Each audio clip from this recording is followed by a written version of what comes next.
Eh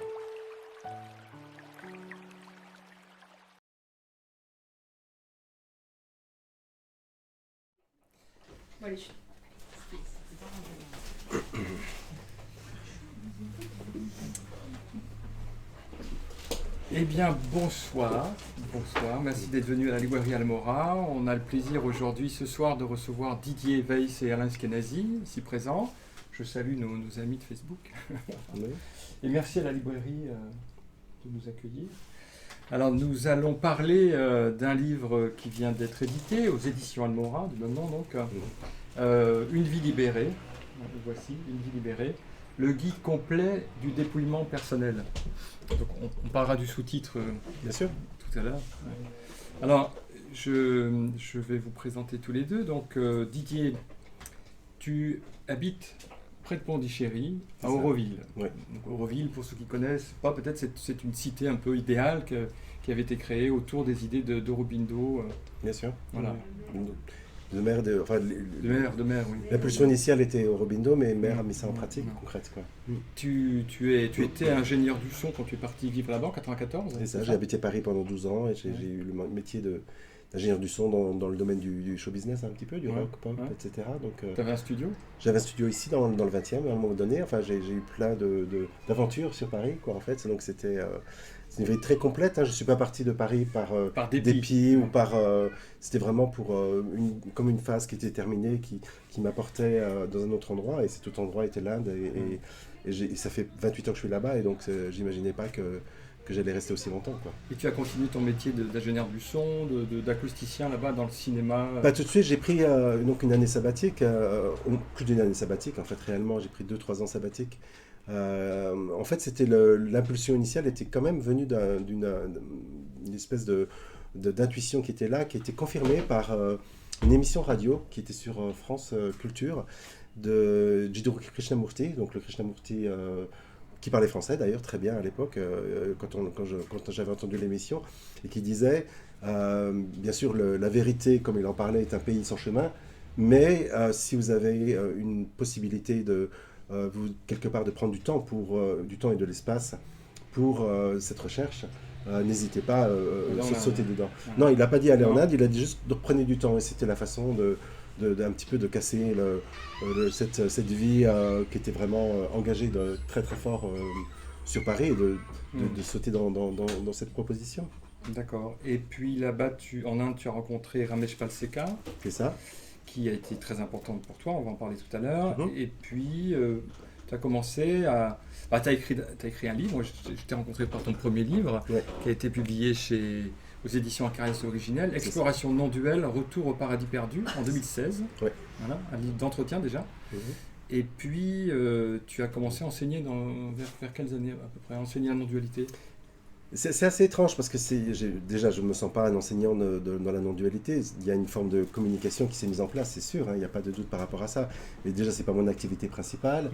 Et c'est un partage entre amis, je le présente comme ça. Et je ne me pose pas comme enseignant. Bien sûr, il y a une forme de message qui est là. Et on peut dire que ce message a évolué avec le temps. J'ai eu la chance d'être dans un pays qui était peut-être assez réceptif à cette proposition. Donc pendant quelques années, c'était avec les groupes autour de ça, au sein d'Auroville, à Tiruvannamalai, donc un peu la Mecque de la non-dualité, on pourrait le dire, en anglais. Et j'ai commencé en français assez récemment sur la France, par invitation informelle, ici et là. Quoi, en fait. C'est assez récent. On peut vraiment dire que c'est les quelques dernières années. En fait, D'accord. Alors, ce livre est à deux mains, donc Alain Skenazy. Alors lui, donc notre ami Didier était plutôt dans le son. Toi, tu étais plutôt dans le visuel, puisque tu es homme de théâtre et de cinéma. Voilà. Je ne connais pas très bien dans tes activités. Enfin, je te connais... C'est secret. C'est secret, Donc, il y a des mots ça. Tu étais comédien ou... Alors, j'ai commencé comédien, et puis scénariste, et puis théâtre, réalisation, télévision. J'ai touché un petit peu à tous les métiers de l'audiovisuel. Et puis, pour faire court, en m'installant à Lyon en 2012, en revenant en France, j'étais à l'étranger aussi pas mal, et en revenant en France en 2012, j'ai décidé de recommencer un petit peu la production de films documentaires. Et puis au bout de quelques années, j'ai décidé de consacrer la production, la création, vidéo, photo, création de contenu en général, autour de ce que j'ai nommé ma quête spirituelle, et d'organiser donc des émissions avec des invités et avec des événements en présentiel. Oui, ça c'est à travers la plateforme Olam, c'est ça? Voilà. Donc j'ai créé cette marque qui s'appelle Olam et qui organisait de l'événementiel à Lyon, parce que je me suis rendu compte qu'aussi à Lyon, il n'y avait pas une offre extraordinaire, on n'avait pas accès à des invités intéressants.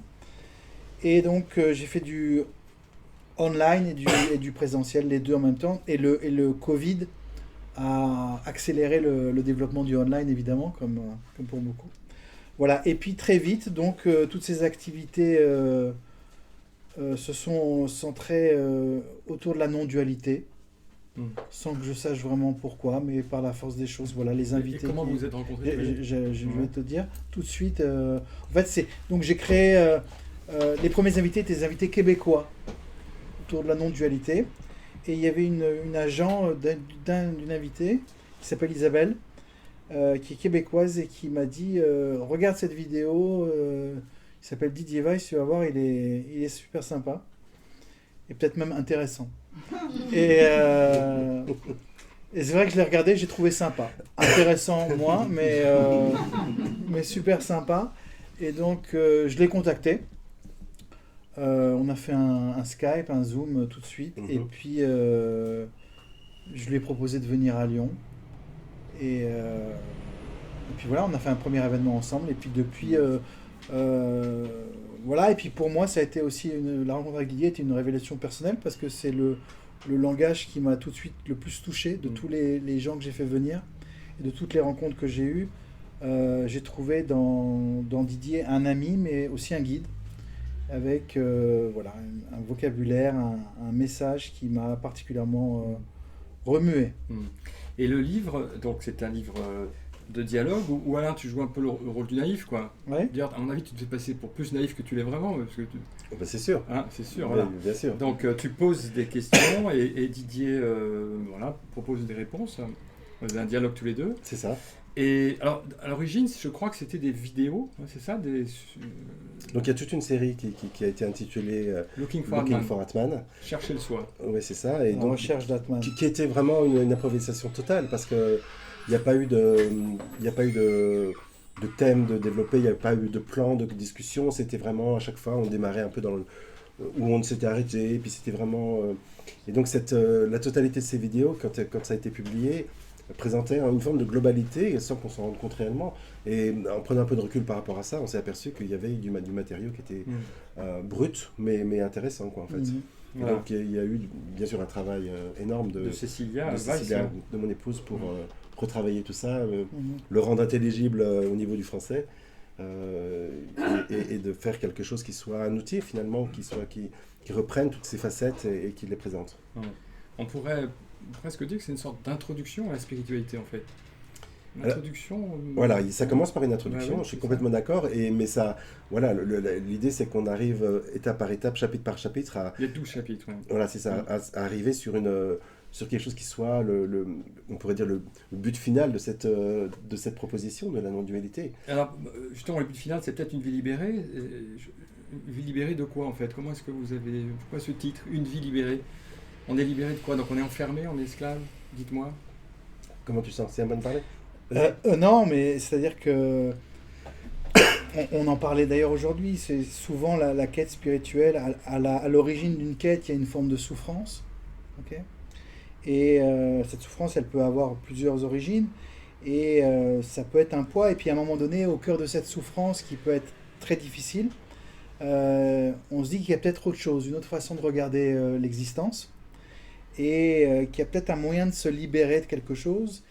Et il s'avère que quand on plonge dans les enseignements non duels, comme ceux que partage Didier, on se libère de l'idée, on se libère d'un sac à dos, comme Didier dit. Et ce sac à dos, en fait, c'est l'idée d'un moi omniprésent qui serait au contrôle de quelque chose.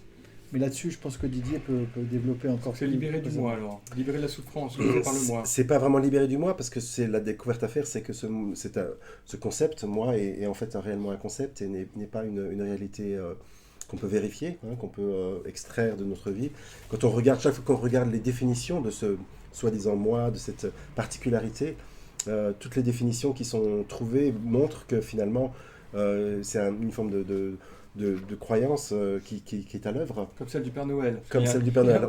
On On parle du Père Noël, on parle de plein de choses, de la corde et du serpent, du Père Noël, enfin j'ai utilisé toutes les métaphores qui sont disponibles. Et donc voilà, c'est pas la perte de quelque chose de réel, c'est la perte d'une idée tout simplement, quoi, en fait. D'où le sous-titre, le guide complet du dépouillement personnel. Alors, Je sais pas si ça va être très vendeur ça, parce que... il y a cette idée de se dépouiller de cette idée d'un moi, Ouais. et puis c'est aussi un petit clin d'œil Au développement au personnel. développement personnel qui est un méli-mélo de toutes sortes de concepts un peu New Age parfois. Et là, on voulait un petit peu se démarquer justement. Et Donc si je vous comprends bien, le développement personnel, ce serait développer le moi, C'est ça. et se dépouiller personnellement, ça serait se libérer de l'illusion du moi. Voilà. De l'idée du moi, bien sûr. Du moi. Mais c'est ça qui est un peu étonnant, c'est qu'en cette libération, en cette proposition de la non-dualité, c'est difficile à comprendre. Fondamentalement, rien ne se passe, rien n'a été réellement enlevé. Alors que dans l'acquisition du moi, de la validation, etc., c'est un travail de tous les jours, quoi, en fait. Hein. On peut dire que c'est quelque chose qui doit être en permanence à l'œuvre. Nous,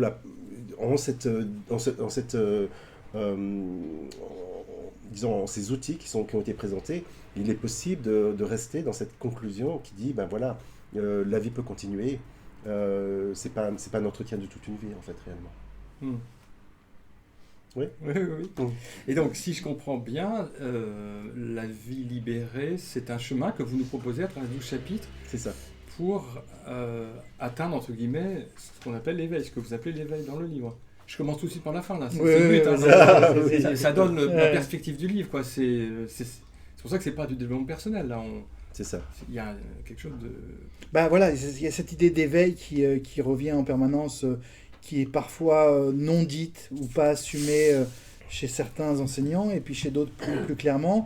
Mais dans la non-dualité, on arrive à cette sorte d'éveil qu'on pourrait nommer autrement, qu'on pourrait nommer retournement, compréhension, voilà, mais qui offre une perspective nouvelle sur l'existence, tout simplement.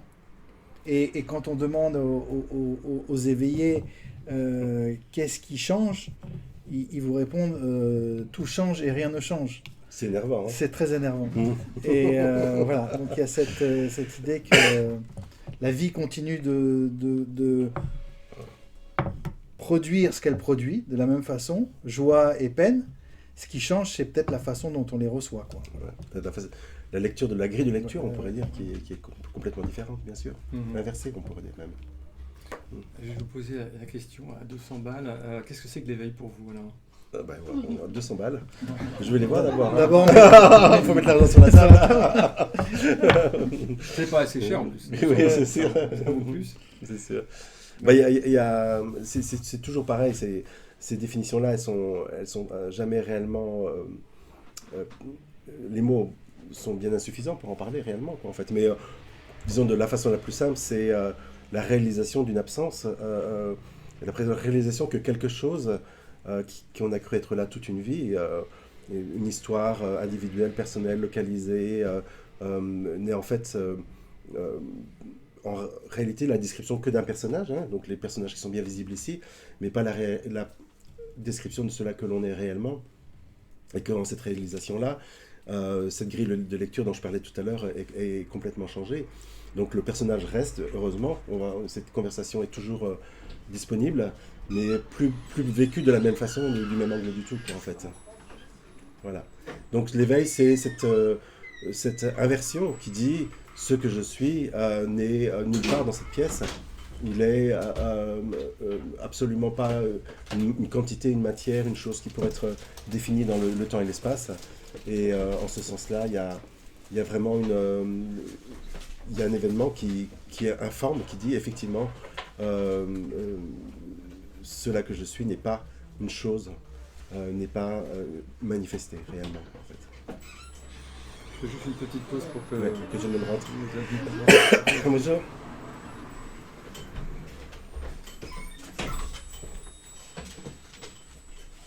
Ouais. Il y a une place là. Ouais. Alain, tu serais d'accord avec cette... Bah, je suis pas d'accord avec Ah, ce voilà. que tu Ben dis, oui, en mais c'est ça. général. Et c'est ça qui est incroyable parce Voilà. qu'on va pouvoir en parler. Oui, l'éveil. Moi, j'ai envie de parler de réveil. Réveil, ouais.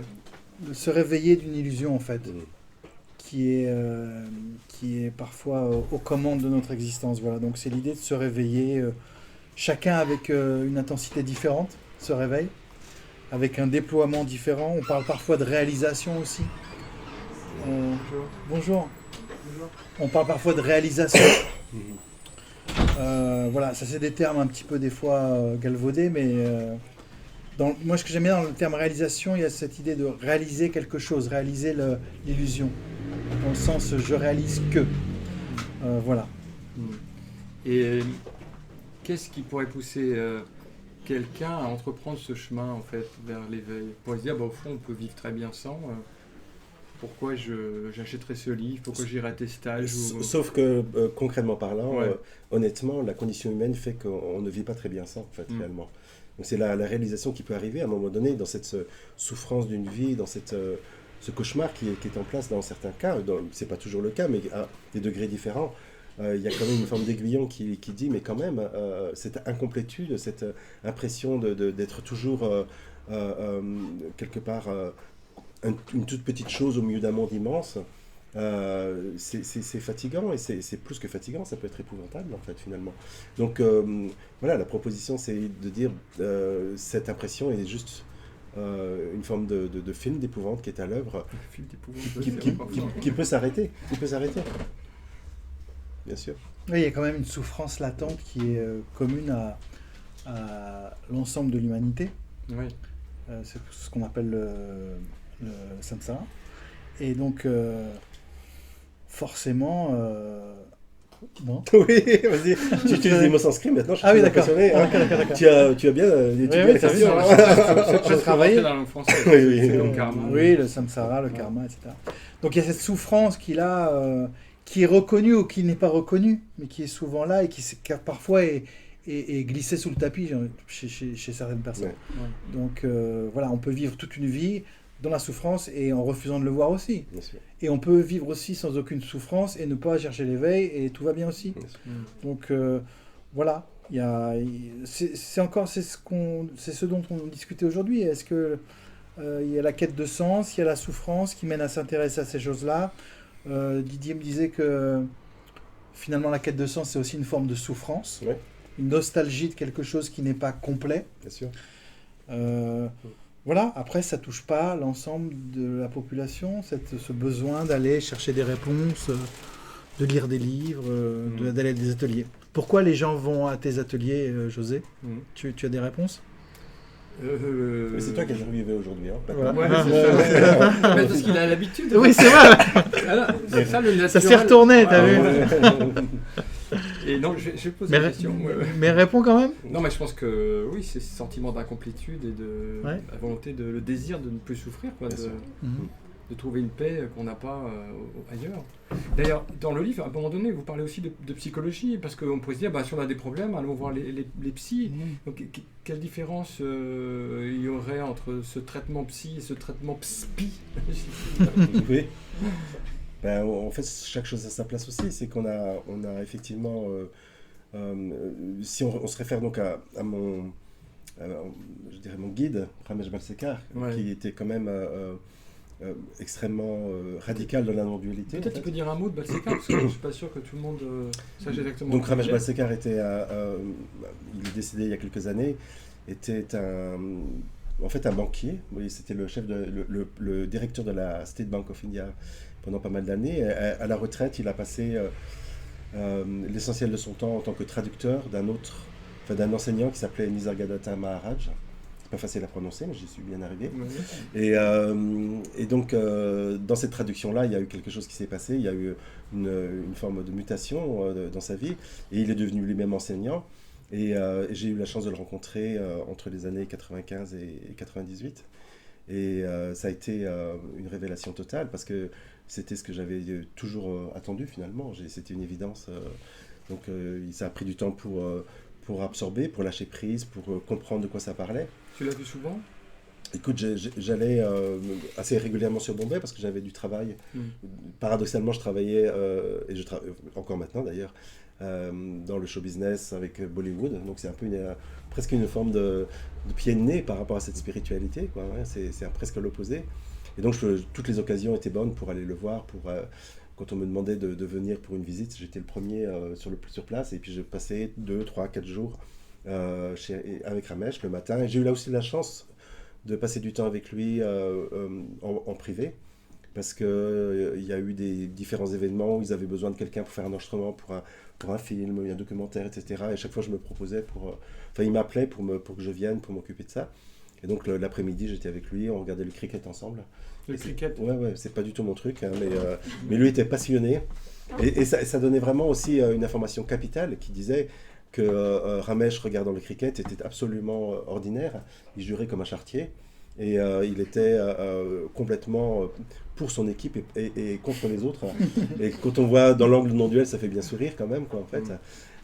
Donc ça a été vraiment, vraiment chouette. Donc pour revenir à la psychologie, donc lui, il n'était pas du tout concerné par ça, mais fondamentalement, il détectait dans les différentes rencontres des personnes qui venaient là, quand il y avait une fêlure qui était vraiment profonde, quand il y avait quelque chose qui était souffrant, quand il y avait un traumatisme qui était très actif, et il avait cette humilité de dire: je peux rien faire pour vous maintenant, vous êtes les bienvenus de revenir quand vous voulez, mais d'abord essayez de vous faire soigner, essayez de vous rendre compte que ce traumatisme-là va être un obstacle pour ce lâcher prise qu'il demandait réellement, quoi. Oui, donc en fait, un traitement psy peut être utile. Mais complètement, bien sûr. C'est absolument, dans certains cas, ça fait partie d'une forme de préparation pour arriver à avoir une forme de relaxation qui va permettre d'écouter réellement.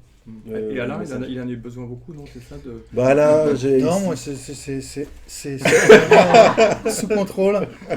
Mais vraiment, j'en ai pas eu besoin. Tout est vrai. Et dans ton enseignement, tu fais comme Balsekar, tu renvoies les Exactement, choses aussi? exactement. Donc c'est dans certains cas très, très souffrants. Disons que j'ai pas je continue à accompagner, mais je demande qu'il y ait une prise en charge d'ordre psychologique, psychiatrique dans certains cas. Ouais. D'accord. Alors, donc, si l'éveil c'est le but, bon, disons, voilà, voyons ça comme un but. Il y a donc vous avez parlé de pédagogie dans ce texte. Comment, en fait, quel est le chemin que vous avez proposé, en fait? Comment est-ce qu'on s'y prend? Parce qu'il y a plein de chemins vers cette destination qui est ici, je crois. Mais ce qui est intéressant, c'est en fait, la conversation a suivi un petit peu l'approche pédagogique de Didier. Ouais. Ok, donc c'est ça qu'il faut rappeler quand même, c'est que le livre les vidéos à l'origine et maintenant le livre, c'est un peu la boîte à outils de Didier. D'accord. Okay, donc Didier a divers outils. Dont la voix sans tête. Voilà. Et en fait, chaque outil représente un petit coup de maillet sur la tête qui n'existe pas. De l'élève, sur la tête qui n'existe pas, de l'élève ou du disciple. Et il va frapper un peu par là, il va frapper un peu par là. Et puis il y a une fêlure qui va s'ouvrir ou pas à tel endroit. Et là, il va rentrer avec le burin et il va essayer d'ouvrir vraiment. Et voilà un petit peu le chemin de Didier. Non, mais je rigole, mais c'est un peu ça. C'est vraiment une série d'outils et telle ou telle entrée, porte d'entrée. Par exemple, il y a la porte d'entrée du libre arbitre, qui est celle qu'utilisait beaucoup Ramesh Balsekar. Et cette porte d'entrée va peut-être déclencher chez quelqu'un une compréhension. Parlons-en de cette porte d'entrée, parce qu'il y a un grand chapitre, même 2 chapitres, je crois, sur le libre arbitre. C'est ça. Donc, on n'a pas un libre arbitre, non? Et comment tu utilises ce concept pour cheminer sur la voie? Alors, c'était l'outil principal, hein, pas le seul, mais le principal de Ramesh Balsekar, donc qui disait, en fait, en gros, cette identification, cette idée d'un moi séparé, est alimenté par un certain nombre on pourrait dire d'indices, un faisceau d'indices, qui peuvent être multiples, mais l'indice principal est l'impression qu'il y ait une forme libre arbitre de contrôle localisé qui dit là je lève la main. Ouais. Dans le fait de lever la main, il y a une forme d'information qui dit je ne peux pas faire lever la main de quiconque ici. Si cette main se lève ici, c'est qu'il y a bien un contrôle localisé. Et cette impression de contrôle localisé va être la définition de ce moi qui va donc être lui-même localisé à l'intérieur d'un corps, à l'intérieur d'une tête. Et donc l'idée, c'est que de démonter jusqu'à la racine cette idée, cette impression du libre arbitre, pour arrêter de générer cette idée d'un moi qui serait le contrôleur, l'auteur de mes actions. Voilà. Donc ça, c'est par les questions-réponses avec les gens, tu essaies de leur faire comprendre, réaliser qu'il n'y a pas de libre arbitre, en fait, c'est ça? C'est ça, on explore ensemble des situations, on dit pourquoi vous êtes venu ici aujourd'hui, Ouais. quelles sont les décisions, est-ce qu'il y a une partie des décisions qui ont été prises qui serait autonome, qui serait la décision d'un moi autonome, séparé, localisé, et qu'une partie serait les éléments en présence, le fait qu'il y ait un métro, le fait qu'il y ait ci, le fait qu'il y ait ça, et quelle est la proportion. Et donc on va peut-être démarrer à 50-50 au départ, et puis on va cheminer, et on va voir qu'au final, la partie d'autonomie devient de plus en plus petite, jusqu'à disparaître à un moment donné, en fait, de réaliser que toute activité, toute rencontre ici, toute parole, tout mot, toute pensée, est uniquement le résultat des éléments en présence, et c'est la découverte à faire pour, quelque part, enlever ce tour de magie qui dit moi est l'auteur de mes actions. Donc c'est une vie libérée du libre arbitre, paradoxalement. Non, une vie, on revient toujours à ça, parce que le libre arbitre est la représentation d'une possibilité d'un moi autonome. Donc c'est une vie libérée de la totalité des représentations, pas seulement de cette représentation-là. En fait. Donc là, on a un des outils que tu utilises. C'est ça. Cet outil, il a été utile pour toi Oui, enfin, chez moi, ça a vraiment, chez l'idée d'un moi, ça a vraiment été, je dirais, la partie la plus facile. C'est la compréhension la plus facile.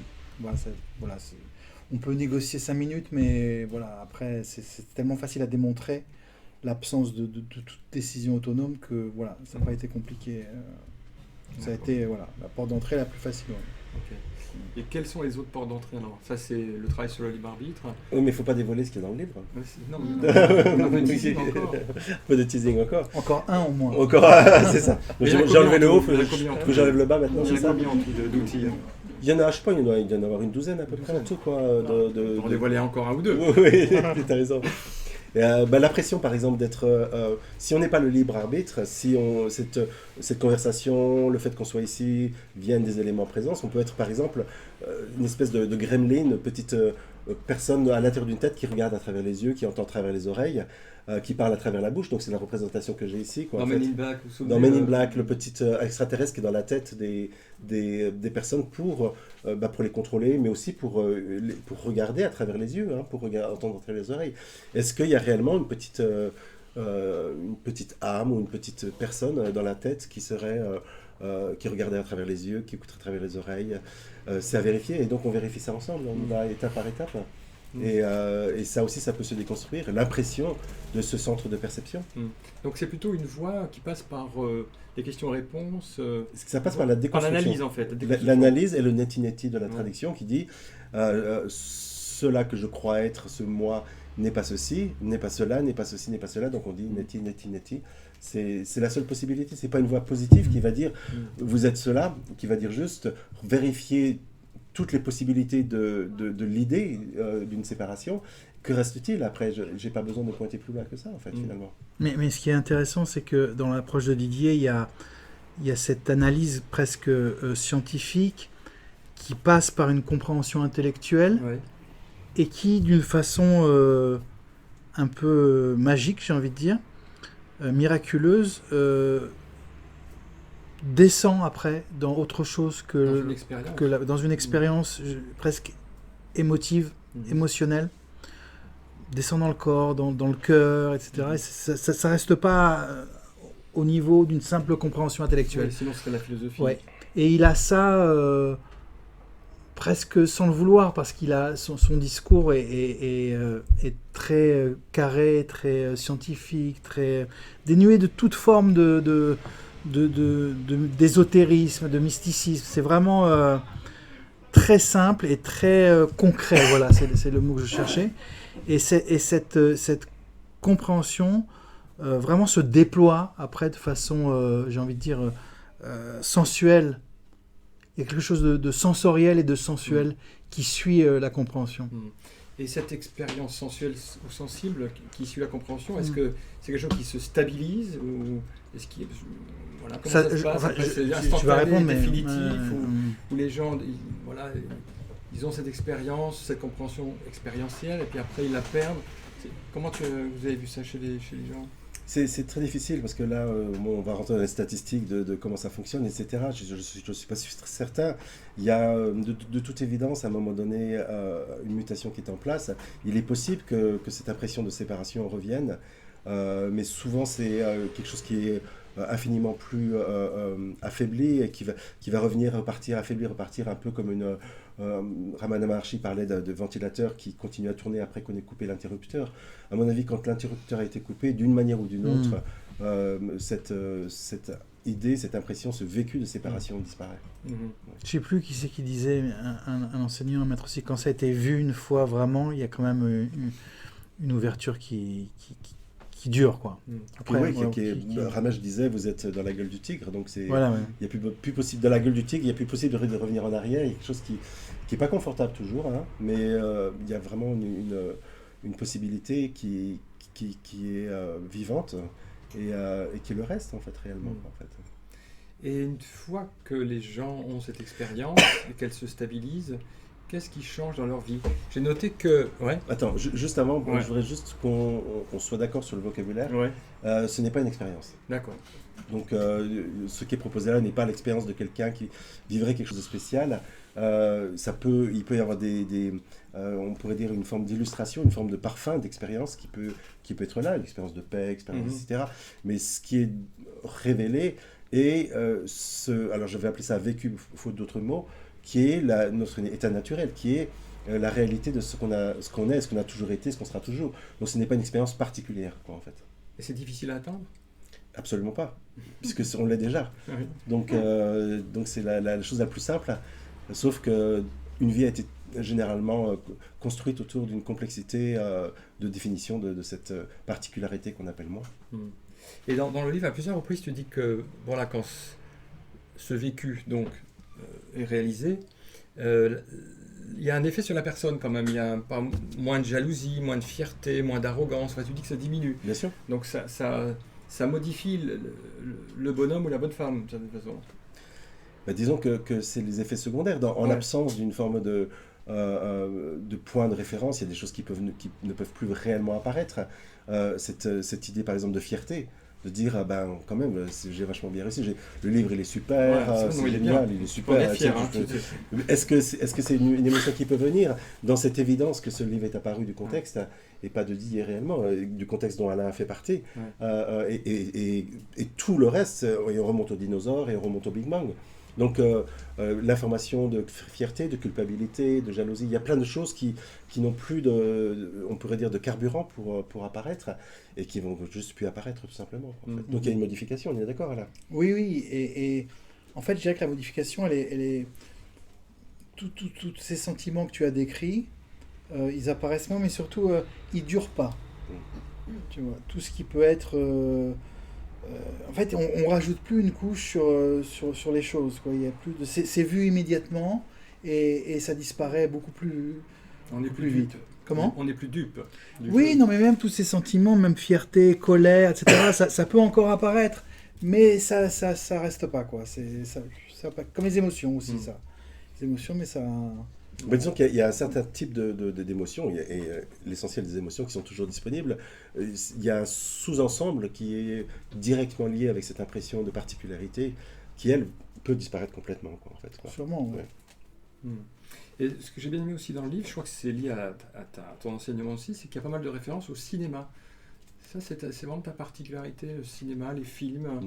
Il y a par exemple American Beauty, j'en parle, oui, c'est un des outils qui est utilisé, ce film-là. Tu passes des films en fait aux gens des extraits, hein, parce que bon, ça fait partie des outils dont on parlait. Donc des extraits de films, donc j'utilise Matrix, donc le film. Il y a plein de références dans le cinéma de cette proposition. Et quand c'est commenté, tout de suite ça devient évident et ça illustre, c'est une illustration finalement quoi, en fait. Hein. L'idée c'est que ce soit le plus vivant possible, c'est aller à l'encontre de notre, je dirais, du fonctionnement de ce qu'on appelle Maya, qui va tenter de nous endormir, de nous faire croire qu'on a compris. C'est toujours pour éveiller, c'est toujours pour que l'intérêt soit excité quelque part quoi, en fait. Et donc tu as commencé à enseigner en français depuis quelques années, pas très longtemps. Est-ce que j'ai l'impression que à travers en plus la plateforme Olam, tu as pas mal de gens qui viennent t'écouter. J'espère que pas mal de gens achèteront le livre. Parce que tu sens que voilà, il y a de plus en plus de gens intéressés par le dépouillement personnel, par l'éveil. Tu as un ressenti là-dessus, pas ou toi aussi, parce que toi tu vois t'interroges plein d'enseignants. C'est plutôt là. Je crois qu'on peut l'essor de YouTube et d'Internet en général a forcément donné accès à tous ces contenus qu'on n'avait pas avant. Ouais. Et avec ces contenus, je dirais, des sagesses anciennes, des savoirs millénaires qui sont accessibles maintenant à beaucoup de monde, est née une génération aussi d'enseignants francophones, mais pas seulement, dans le domaine de la non-dualité, de la conscience, de l'éveil, qui est devenu très à la mode. Alors, ça reste quand même un peu une niche, hein, c'est pas non plus mainstream, c'est pas le développement personnel, mais quand même il y a aujourd'hui des milliers de personnes en France qui suivent les vidéos de Didier et de plein d'autres intervenants, de toi aussi, dans ce domaine de la non-dualité, de l'éveil, de la conscience. Il y a un essor. Oui, et puis ce qui est aussi une particularité de ton enseignement, comme l'enseignement d'autres personnes, c'est que c'est pas coincé dans une tradition, quoi. Tu es pas affilié, t'as pas une robe orange, alors que tu vis en Inde, tu vois. Je te l'ai pas dit. Non. Mais si, je te l'ai dit, non. Ah oui, tu as une carte de membre. J'ai une carte de membre, je suis prêtre pastafariste. Donc Prêtre pastafariste. Donc c'est ma seule affiliation. Je suis pas sûr que nos amis savent ce que c'est. Tu vas expliquer. Pastafariste. C'est The Church of the Flying Spaghetti Monster. En fait, bien sûr que je me suis enrôlé dans cette congrégation qui est réelle en fait, hein, qui est aux États-Unis. Justement pour illustrer un peu ce que tu dis, c'est que ils ont commencé à exister pour essayer de contrebalancer par exemple l'enseignement chrétien dans les écoles qui était extrêmement imposé en fait aux États-Unis, et de dire mais attends, si on donne un enseignement qui dit que la Vierge Marie est née sans comme ça un petit peu de l'Esprit Saint, que ci, que ça, qu'il a fallu une côte d'Adam pour créer Ève, etc. C'est pas vrai. Ben non, je sais, je suis pas sûr, mais en tout cas ils ont dit le monde a été créé par un plat de spaghetti avec 2 boules de viande. 2 boules. Je savais qu'il y avait 2 boules. Il y avait 2 boules de viande, ouais. 2 boulettes. Personne n'a jamais vu en fait. Non, parce qu'il est dans l'espace très loin. Mais on voit quand même les effets, c'est que quand il a créé cette terre, il était ivre. Ouais. Et dans cette ivresse, il a généré quelque chose qui est vraiment imparfait. Puis on peut le voir, notre monde est imparfait. D'où la souffrance. Exactement, c'est la raison de la souffrance, quoi, en fait. Quoi. Donc voilà, tout ça pour faire plus court, de dire en réalité, toutes ces croyances, toutes ces constructions, incluant, et ça en fait partie du livre, incluant la non-dualité, peuvent être déconstruites jusqu'au bout, et de réaliser que ce sont éventuellement des informations qui pointent vers une possibilité qui, elle, n'est pas une croyance, quoi, en fait, réellement. Quoi, en fait. Et donc c'est important aussi, et j'en parle très souvent, que quand cet outil est utilisé, quel que soit l'outil, même l'outil disparaisse, qu'il soit jeté. On ne vit pas une vie non-duelle, ça n'existe pas. Cette vie, elle n'a pas besoin de la mémoire des concepts non-duels ou d'une croyance ou d'une idée ou des savoirs. Parce que si c'était un savoir, ça pourrait se perdre demain, en fait, réellement. Quoi, en fait. Donc tous les savoirs disparaissent au final, incluant ce livre-là. J'espère que en son application, ils disparaissent aussi, quoi, en fait. Pas tout de suite, j'espère. Non, on va le vendre d'abord. Voilà. Est-ce que nos amis ici présents ont des questions pour nos invités, pour Didier, pour Alain? Ou pour enrôler, voilà, ouais. C'est payant ou pas en fait? C'est gratuit? C'est pas très cher, mais c'est un peu payant. Et on a un diplôme qui arrive, on a la Bible qui arrive aussi, parce qu'il y a une Bible qui va avec ça. Et donc Donc ils disent que je peux, je peux être prêtre pour les mariages, pour l'extrême onction, etc. quoi, en fait. Et d'ailleurs, les soldats américains ont sur leur tag, quand ils vont au combat, bien sûr leur groupe sanguin, leur nom, etc., leur date de naissance, etc. Mais ils ont aussi la religion pour savoir les derniers rites. Et des centaines, des milliers de combattants sont maintenant Pastafari pour lutter contre cette imposition du christianisme, quoi, en fait. Voilà, juste pour vous dire. Et voilà. Est-ce que vous avez des questions, chers amis?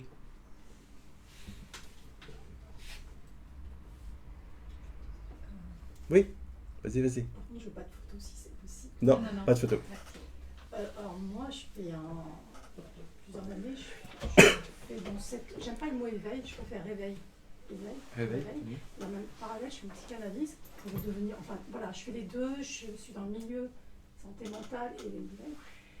Et en fait, pour être honnête, j'ai moins de filtres qu'avant. Donc comme j'ai moins de filtres, j'avoue que j'ai pas très bien compris comment dire.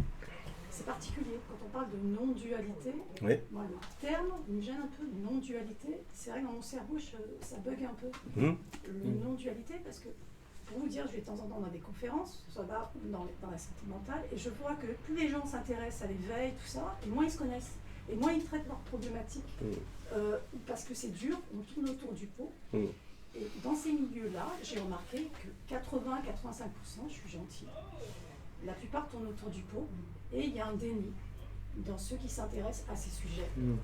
Et je trouve que c'est là que ça me pose problème. Enfin voilà, je veux savoir ce que vous en pensez. Bien sûr. C'est là que ça me gêne un peu. Mais... Je suis très je sais pas, moi, en résonance avec ça, je suis d'accord en fait réellement. C'est qu'il y a beaucoup de possibilités d'errance en cette proposition de la non-dualité. Si notre système de vie, si nos croyances sont basées sur des souffrances, des zones de contraction terribles, etc., c'est essayer d'extraire quelque chose qui sera pas possible à extraire. Parce que dans un tout premier temps, cette non-dualité, cette proposition-là, je peux la définir après pour que ce soit plus clair, elle va amener, dans la plupart du temps, plus de souffrance réellement. Parce qu'elle va enlever les dernières possibilités de définition ou on pourrait dire d'endroits qu'on se sent, dans lequel on se sent à l'aise, dans le connu en fait. Le connu va disparaître. Et en l'absence de ce connu-là, les fragilités vont être exacerbées réellement, quoi, en fait. Hein. Et donc c'est ça, je propose, et Ramesh le disait très souvent d'ailleurs en satsang, il disait on ne peut pas réellement transcender l'ego sans qu'il soit déjà là et healthy ego, qu'il soit sain en fait réellement. En fait. Donc le rendre sain, pas sain avec une oreille, un sain de corps et d'esprit, est une première étape indispensable, totalement quoi en fait. Et c'est vrai que en anglais ça s'appelle spiritual bypass, c'est-à-dire que espèce de raccourci spirituel, parfois les gens vont dans la spiritualité, s'intéressent à la vacuité par exemple pour évacuer leurs problèmes personnels, une façon de mettre sous le tapis. Donc c'est un peu ce dont tu parles, je pense. Oui. C'est une défense. Oui. Donc là, pour finir par rapport à la définition de la non-dualité, en réalité c'est une description qui dit cela que l'on est, cette évidence à découvrir, parce qu'elle n'est pas évidente dans un premier temps, exprime ou montre tout simplement le fait que rien de notre vie n'a été autre chose que nous-mêmes, que cette source que l'on est, qui est à vérifier, à découvrir.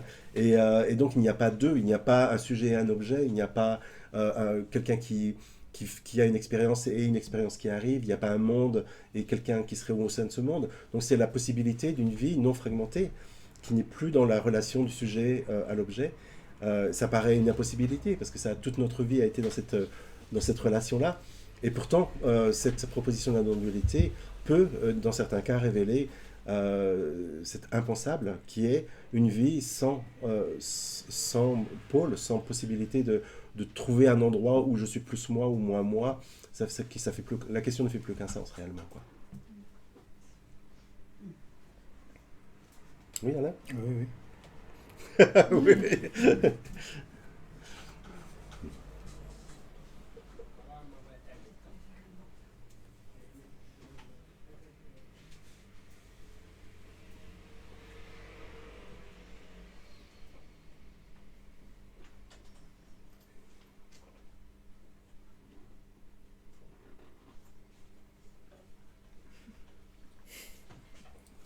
Le silence est aussi un Oui, magnifique c'est ce que j'allais dire. enseignant, sauf c'est un des plus compliqués à écouter et à comprendre. Mais ça fait partie aussi, quoi. C'est pas un outil que j'utilise beaucoup parce qu'il se trouve que le Gugus ici, Didier, il est très... il parle beaucoup et vite, mais en fait, dans certaines traditions et dans certaines propositions, ce silence est très puissant, bien sûr.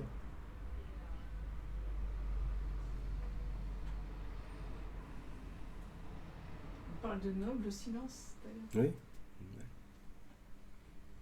Ben, le noble silence serait cette possibilité de découvrir d'un silence qui est pas l'absence de son, mais qui est l'absence de la présence et de l'absence de son, qui est cette antériorité à toute cette manifestation réellement, quoi, en fait. Et alors Alain, après ce livre et ces 12 chapitres, est-ce qu'il reste encore des questions? Est-ce qu'il y aura une saison 2? Voilà, c'est ça. Il reste encore des questions, oui, un petit peu différentes, mais il reste encore des questions un petit peu sur le mystère de l'existence, sur le miracle de l'existence, sur la beauté de toute chose, sur le fait qu'on se réveille le matin et qu'on est en vie. Et que voilà, et qu'on ne peut pas faire comme si c'était acquis. Et donc il y a encore une part de mystère qui subsiste, heureusement, et qui est passionnante, et qui donne envie de continuer et de se poser des questions aussi sur l'intention de tout ça. Est-ce qu'il y a une intention derrière cette création? Est-ce qu'il y a une volonté quelque part? Voilà, tout ça c'est des questions qui demeurent et qui sont et qui nous animent, qui m'animent en tout cas. Donc si on veut te rencontrer, bon là tout à l'heure vous pouvez signer tous les deux les ouvrages. Tu proposes des stages quand tu es ici en France, avec notamment à Lyon, organisé par Alain. Je crois qu'il y en a un bientôt, non? Voilà, le week-end prochain, il y a... Ce week-end. Vendredi, samedi, dimanche, il y aura... c'est une longue semaine pour toi, là, c'est intense. C'est intense, oui. Et puis je sors d'un atelier, donc j'appelle pas ça un stage réellement. Ouais. J'appelle ça un atelier pour la raison que c'est... en fait, ce qu'on vient de dire jusqu'à présent, c'est on va distribuer des outils et on va les utiliser réellement, quoi, en fait. Hein, donc, c'est plus descriptif de ce qui se passe dans ces moments. Donc là, j'ai passé une semaine... dans un endroit clos avec un groupe d'une vingtaine de personnes où on a tous les jours exploré toutes les possibilités, enfin pas toutes, mais les possibilités principales de cette fragmentation et c'est vrai que c'est intense et il y a d'autres formats qui sont par exemple donc quelque chose qui est plus basé sur des questions-réponses comme on aura à Lyon, mais bon, l'essentiel des communications que j'ai, c'est beaucoup vu que j'habite en Inde, je suis pas très souvent en France. Donc c'est par Skype, par Zoom, Skype, donc tous les jours des rencontres avec qui veut, quand on veut, hein, c'est disponible. Donc j'ai un petit planning qui est accessible depuis le site internet. Et voilà, donc j'ai beaucoup de communication en one-to-one, donc en direct, où je trouve que c'est un autre aspect qui est important, parce que de parler de généralité, c'est très utile pour donner le contexte, mais c'est toujours un travail individuel au final. Et toi, Alain, quels sont tes projets par rapport au film, à la plateforme Olam? Qu'est-ce que tu envisages pour l'avenir proche?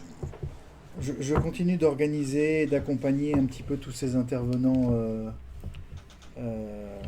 Donc, cite un peu les gens que tu as fait venir. J'ai vu Ginette Forget l'autre jour. Alors, il y a Ginette Forget, il y a Julia, il y a Michael Edella, Marion Gérard. Puis il y a des étrangers aussi qui sont venus. Il y a Lisa Schumacher, il y a Bernie Pryor, il y a plein de monde. César, pardon. César, voilà. José Leroy, on l'a pas fait venir, mais on a essayé. Il est là quand même.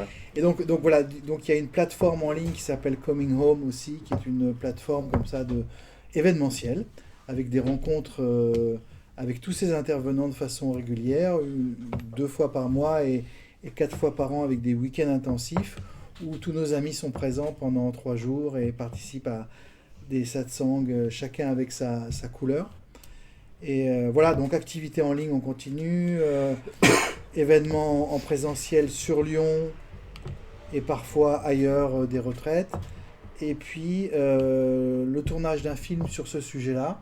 Ça, c'est passionnant. Voilà, sur la conscience, la non-dualité, l'éveil, co-réalisé avec Réjeanne, qui est ici présent, à Janeiro.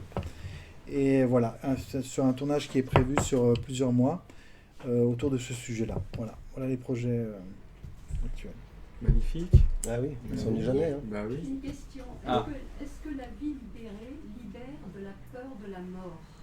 Oui, bien sûr, je peux juste dire oui. Voilà, Vous n'avez très pas simplement. peur de la mort? Absolument pas, non. Parce que cette mort-là, elle est de l'ordre c'est une évidence dans la lecture habituelle de la vie qui dit, moi, je suis né et j'ai donc dans ce temps apparent qui est là, il y aura une fin de cette existence que je suis. Mais si l'évidence arrive que ce que je suis réellement n'est jamais né réellement, ça ne peut pas mourir. Donc même la question fait plus aucun sens réellement, quoi, en fait. Donc c'est pas quelqu'un qui se libère de la mort, hein, réellement. C'est en l'absence de cet imaginaire d'être défini et d'être né à un moment donné que la question par rapport à la... Le corps, il est né quand même. Le corps est né, et ça, ce corps-là va mourir, ça c'est sûr. Ouais. Et alors donc, il n'y a pas question, enfin j'y crois pas, réincarnation, tout ça, ça n'est pas du tout dans leur On peut en parler, hein, j'en parle dans le livre, donc ce serait intéressant de Bah, il faut le lire dans le livre. Parce que comme ça, oralement, ça passe pas. Bah, en 3 mots, c'est de dire, oui, pourquoi pas réincarnation, pourquoi pas vie antérieure, vie future, mais vie antérieure, vie future de qui réellement, quoi? Est-ce qu'il y a réellement un centre qui va avoir des expériences... Le corps subtil. Je sais pas, on peut en parler. Pour le moment, ça fait peut-être partie des choses à déconstruire aussi. Est-ce que la réalité de ce qu'on est, c'est un corps subtil? Moi, j'ai essayé de le trouver et il peut apparaître, mais ça va toujours être une apparence en tant qu'un objet finalement qui va être raffiné, qui va être subtil. Est-ce que notre existence, ma propre existence, n'est pas de l'ordre du sujet et surtout pas d'un objet réellement, quoi, en fait. Donc, est-ce que le sujet réel de cette vie, cet ultime sujet, est engagé dans le temps et dans l'espace? Est-ce qu'il est né? Et si la découverte est qu'il n'est jamais né réellement, il ne peut pas mourir. Donc cette peur particulière, la peur de la mort, oui, peut disparaître complètement, bien sûr. C'est pas je dirais, une puissance spirituelle qui amène à un contrôle des peurs. Ça n'a rien à voir avec ça.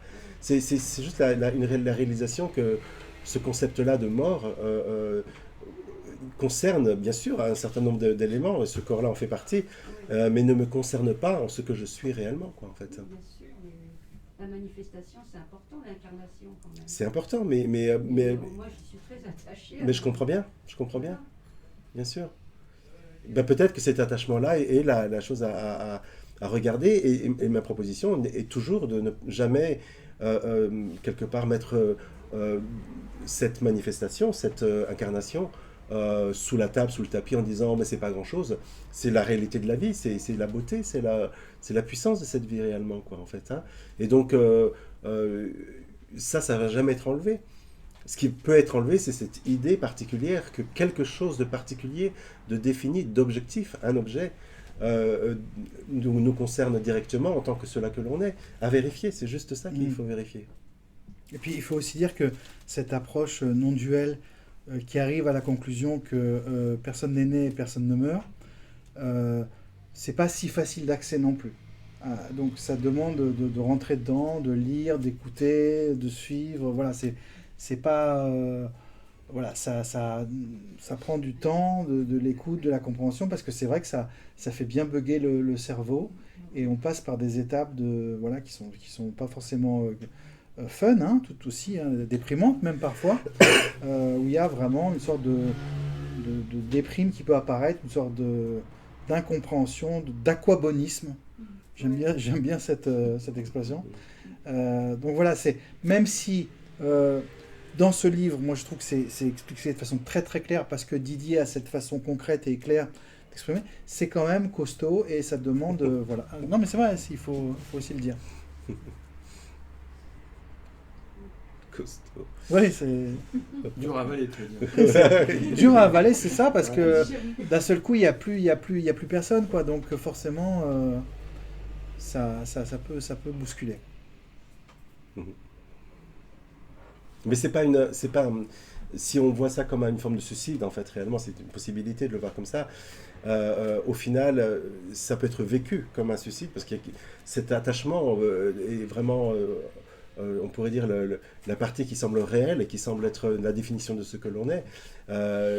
Au-delà de cette impression, de ce vécu de suicide, il y a la découverte que ce suicide est juste le suicide d'une idée réellement, quoi. En fait, il n'y a pas autre chose qu'une idée qui disparaît. Mais une idée qui était bien ancrée. Ah, c'est sûr, ouais, bien sûr. Et Oui. est-ce qu'on ne peut pas dire que c'est justement rentrer directement en contact avec la vie? C'est ça. Donc c'est à la fois un Bien sûr. au-delà de la Bien vie, sûr. mais c'est aussi... C'est à zéro distance par rapport à la vie, quoi, bien sûr.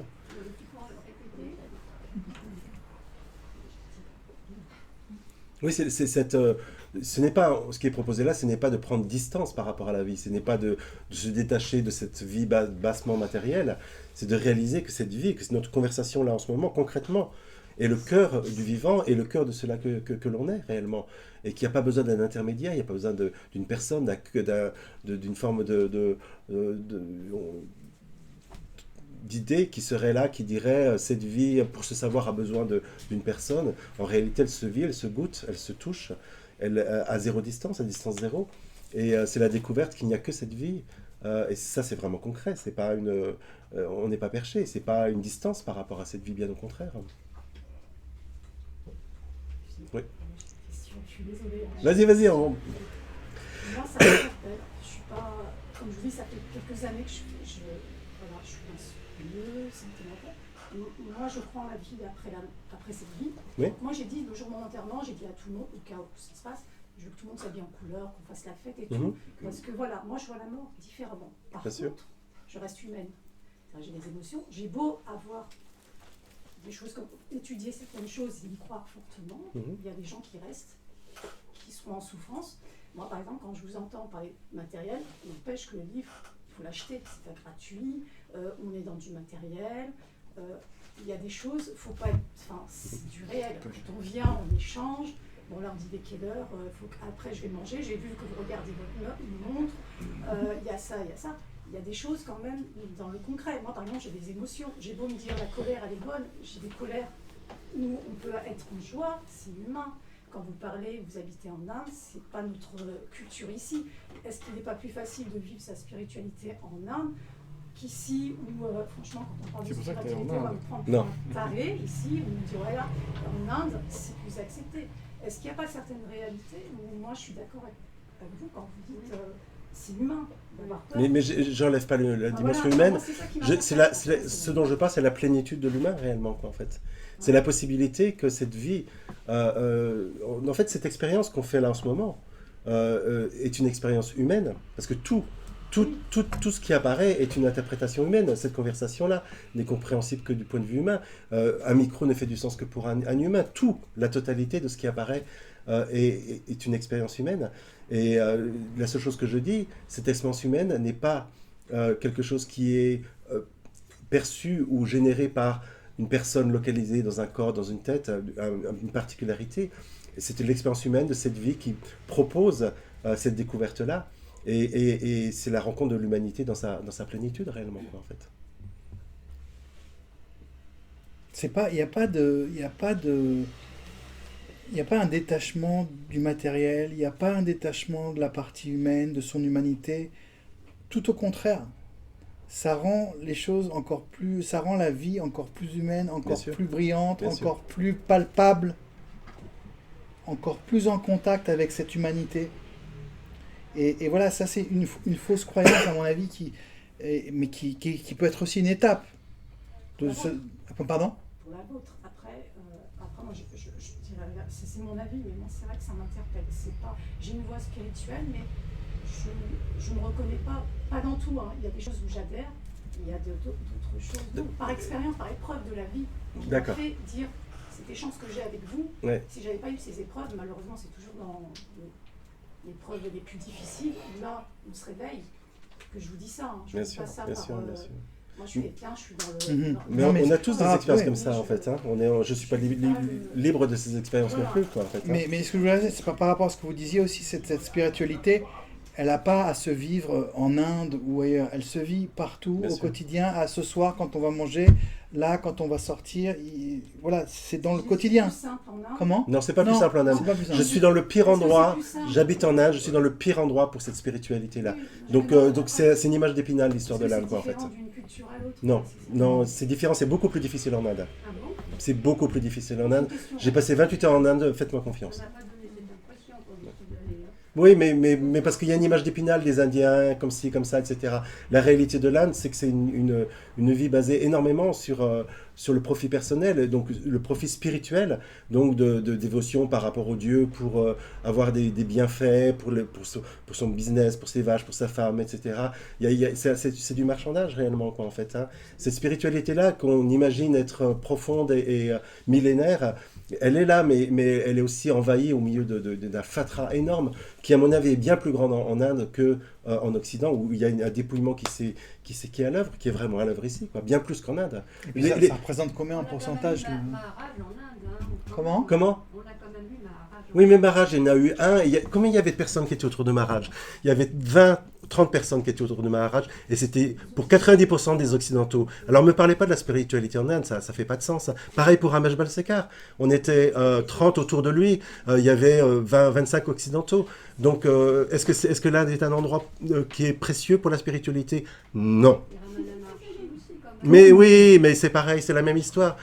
Mais je peux vous citer aussi des tas de communicateurs qui sont d'Occident, d'autres pays, du Japon, de la Chine. L'Inde n'est pas un pays spécial par rapport à ça. C'est une image d'Épinal. S'il vous plaît, faites-moi confiance. Il y a quand même le sens du sacré en Inde. Hein. Ok, je vais pas négocier avec ça.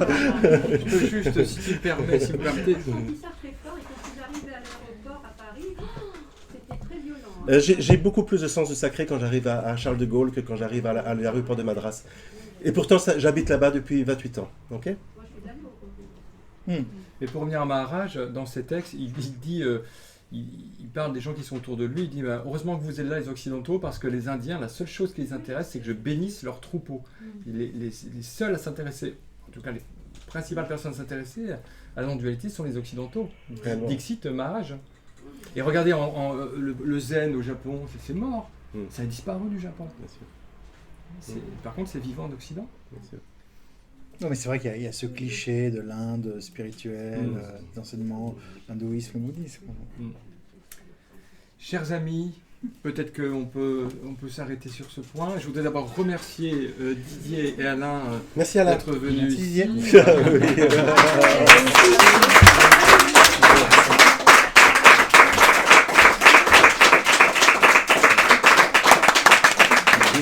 Merci à Julie, à Sophie et à Claude de la librairie Almora de nous avoir reçus. Merci à José de nous avoir présenté. Oui, merci à José de nous avoir présenté ce soir et de nous avoir accompagnés sur toute la C'est création vraiment de ce Pure travail. joie, pure joie.